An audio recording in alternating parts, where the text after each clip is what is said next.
feel like sometimes life is really mental. Dude, that's actually a really good name for a podcast.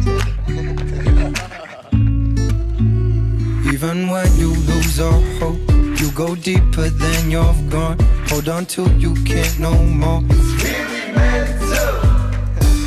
Now I can kind of see the effects. Like, even though it's stopped, it's like it never really ended. Like, these things that shouldn't be hard are still really difficult.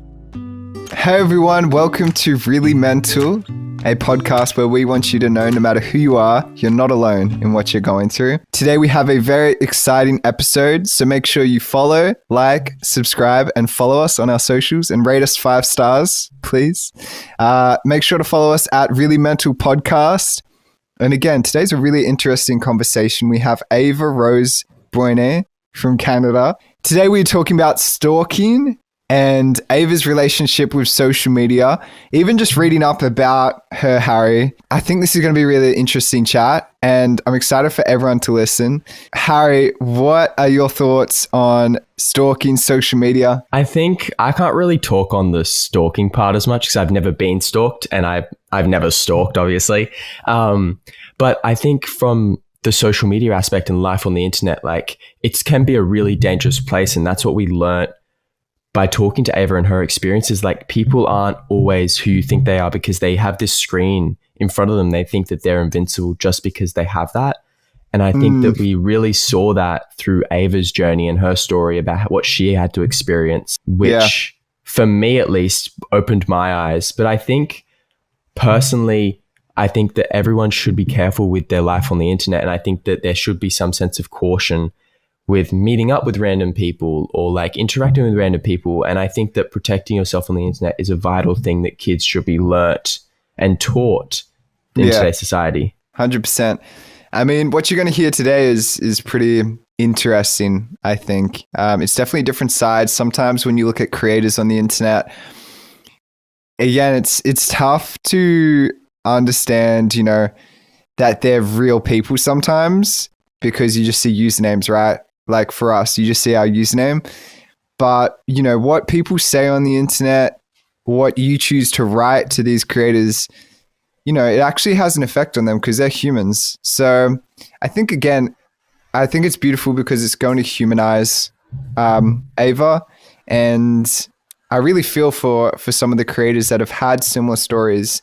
Though she's unique, I'm sure that they're, overarching, she's pretty similar in some of the struggles she's faced, which is, the criticism, I guess an obsession sometimes that people have with sort of following their lives. So just be careful about how you interact with people on the internet. Please be nice. We talk about social media can be a great thing because we have at our tips the chance to make someone's day. If we could see social media turn in that direction, that would be really awesome. So yeah, really excited for you to listen to this chat today. Hope you're having a beautiful day. Make sure you tell us on our socials how you're feeling, what's happening in your world. And yeah, excited to get into this. Anything else, Harry? No, welcome Ava. Hey everyone, we have a Really Mental show on the Amazon AMP app. We're going to be hosting live conversations with some of your favorite guests, including some of the ones on here. So make sure you go follow us on the Amazon AMP app at Really Mental. And we want you to know that no matter who you are, you're not alone. So hopefully we'll see you on Amazon AMP at 7 p.m. PT, 10 p.m. ET every Sunday. All right, see you then, beautiful human. So Ava, to kick things off, how are you feeling today and where in the world are you at the moment? I've been feeling actually really good today lately. I've been doing a lot better. I've been really focusing on myself, so just like I've been doing little paintings and reading and trying to do stuff for myself more. So it's been really good. For those who don't know who you are you able to explain what you do and who you are to them? I'm basically a TikToker. I started TikTok and that's kind of how I got into social media. I don't really use TikTok much anymore, but other things I like to do, I like to ride horses. I'm very big into art and music and all that fun stuff. Cool. And I love the way you said that you're a TikToker. But I think your TikToks are cool, so I feel like you can be proud of it. And so make sure you go check out her TikToks. But before we get into everything you're doing now and recently, what was your childhood like? What were you up to before you were doing all this stuff on the internet? before TikTok, I really was focusing on riding, like riding my horses and everything. I did that almost every day since I was like 12. I did a lot of like art classes, guitar classes, different sports, and I had a fun childhood, and it was definitely positive. How do you think Canada influenced your childhood and who you are today? Honestly, the stereotype that people are nice here is very true. I grew up in a really great neighborhood, and all of my friends growing up were very good people, so it was just a good environment to grow up in. And did you always live in the countryside, or were you in the city at some points as well? I did live kind of more in the city, I guess, like my whole entire life until I was 17. So just a year and a half ago, I moved to the country. How do you feel like that has influenced you as a person? Because obviously for Harry and I, as city dwellers, when I go out to the country, I sort of feel like so much more at peace. How has it impacted you as a person? I think just because of the reason that we had to move, it was a little bit of a negative start. But I'm sorry, those are my guinea pigs if they're being loud. I'm really sorry. So cute. No, it's very peaceful. I've always wanted to move to the country. It was something growing up, I mean, being around horses and like, having to make the commute back and forth. It was definitely nice to finally be somewhere where it's so like middle of nowhere and, as you said, very peaceful. Is there anything in your life and the way you've grown up so far that you would want to change, or anything that has stood out to you as like a massive moving point in your childhood? I'd probably say high school. I wish I didn't care as much about what people thought, and especially since I started social media in high school, it was such a big flip.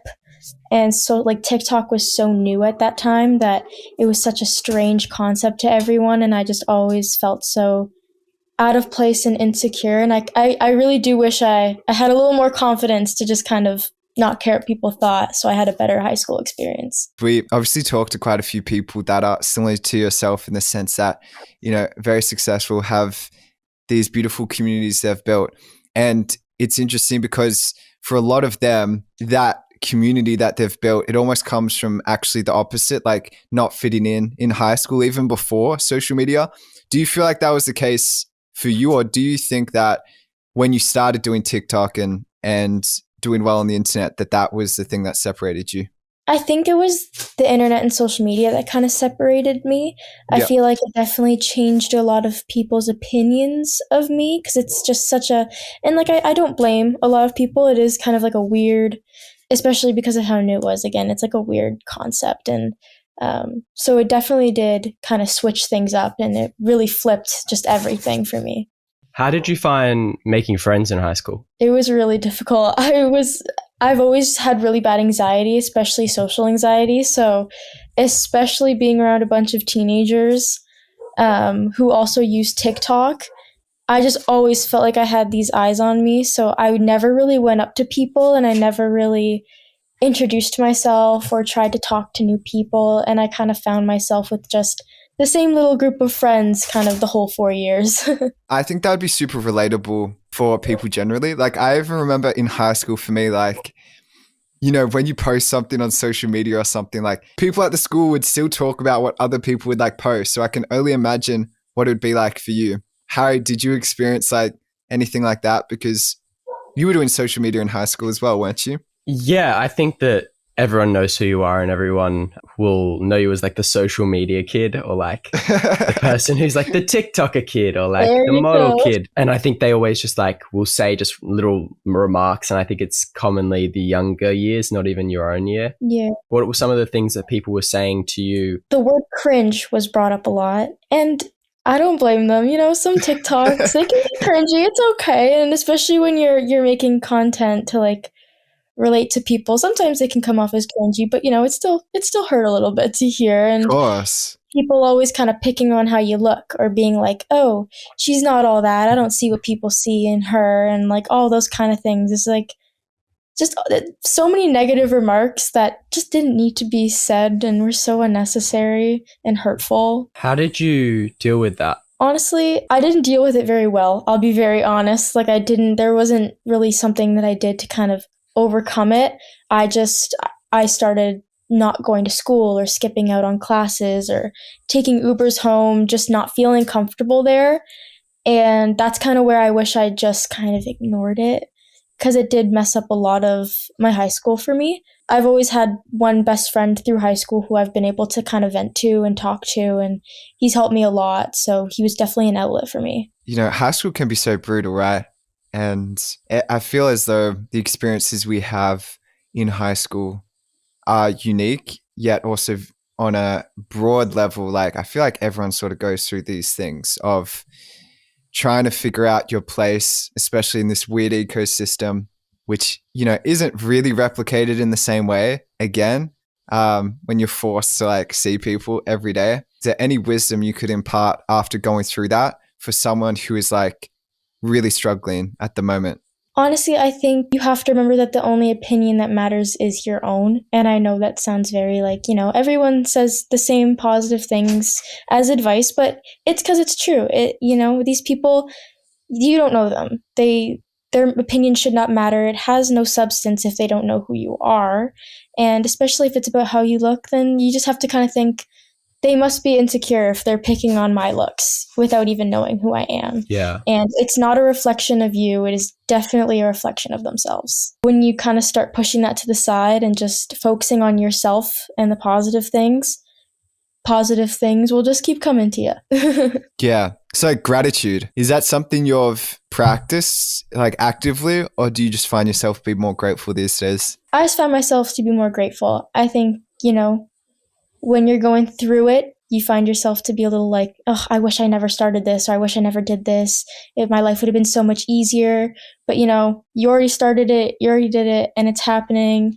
And regretting it's not going to help. You have to just kind of try and move past it. I think gratitude's a hard practice to implement in your life. I think that it's actually one of the hardest, because you have to bring yourself back and actually really reflect on every little thing that you're grateful for and every little thing that you love that you've done. And as Ava said, it's easier to focus on the negatives than the positives. I think that it's just about like putting in place steps of discipline to be able to practice those steps of gratitude, because you have to really put yourself and sit yourself down and say, today I'm going to say 3 things I'm grateful for. And it's about consistency. Doing that every single day is really important. When someone says like, oh, you're beautiful, I love your video, do you feel like you can like appreciate that, or is it sort of hard for you to like conceptualize? I think every comment that's made on the internet can be hard to grasp, because it's not really said to you verbally or like to your face or in person. So sometimes it's easy to kind of just read it and keep, you know, scrolling. But Yeah. I try and just like read each comment individually so I can respond to them and be more like Every single comment. Well, yeah, I read every single comment. Really? Like, you know, yeah, I do. It's probably not the greatest thing, but I do try and read every single one. Do you find that most of them are very positive? Because I know we're focused on, you know, we've talked about getting through when there's negative stuff. Is it a lot of love in your community? What's the vibe? I would say it's a lot of love. It definitely is. But I do find that I get a lot of really creepy comments too. Sure. Not majority, definitely not majority, but a lot of them are. Like, how is it making friends considering your social media profile? Does it make it harder to trust people? Do you not even think about it? At first, it was really hard because it was so new. When I started, people were more eager to become friends with these people. So at the beginning, you know, it definitely was a struggle, but now I can tell when someone is just messaging me, you know, to be friends with me because of social media, and I can tell the difference. So it's become a little easier to make friends now, especially because I'm more of a social person and I've really worked on that. I wanted to go back to the comment situation and ask, how do you deal with those creepy comments? Like, do they make you feel uncomfortable? How do they make you feel? They make me feel really uncomfortable. I think it's just because they're so dehumanizing, and they've been doing it since I was so young, like since I was 15, I think.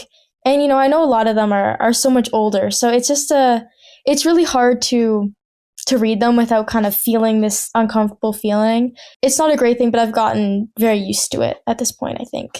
It sucks you have to go through that. And Yeah.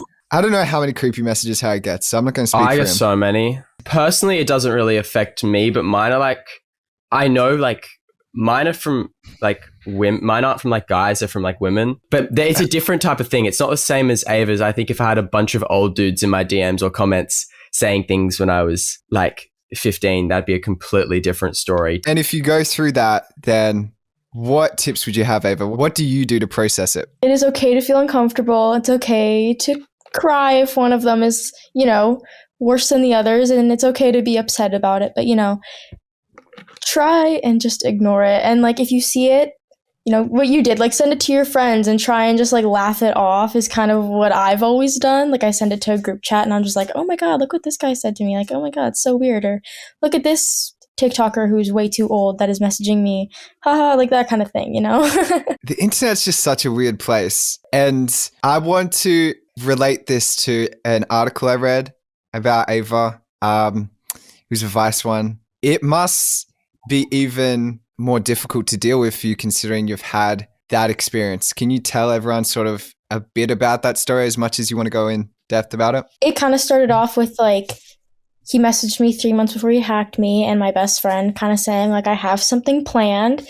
I didn't take it seriously. Neither did my best friend. We were kind of just like, it's some troll trying to scare us. And it wasn't. And he hacked me on my best friend's birthday. And it wasn't really a hack. It was a SIM swap, but hack is just kind of an easier term for people to understand. So he was in all of my socials, just posting disgusting things. It was really scary. Eventually it got to the point where he was texting me every day or smashing my car and leaving notes in my car. Oh my gosh.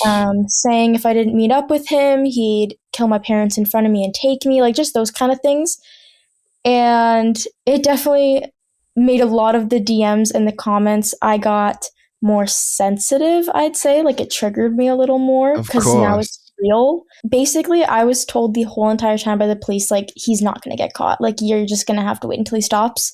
And so it was I was very hopeless, I'd say, because it's like I'm being told by everyone that like nothing's going to happen because VPNs and stuff, right? Like he can easily hide behind everything.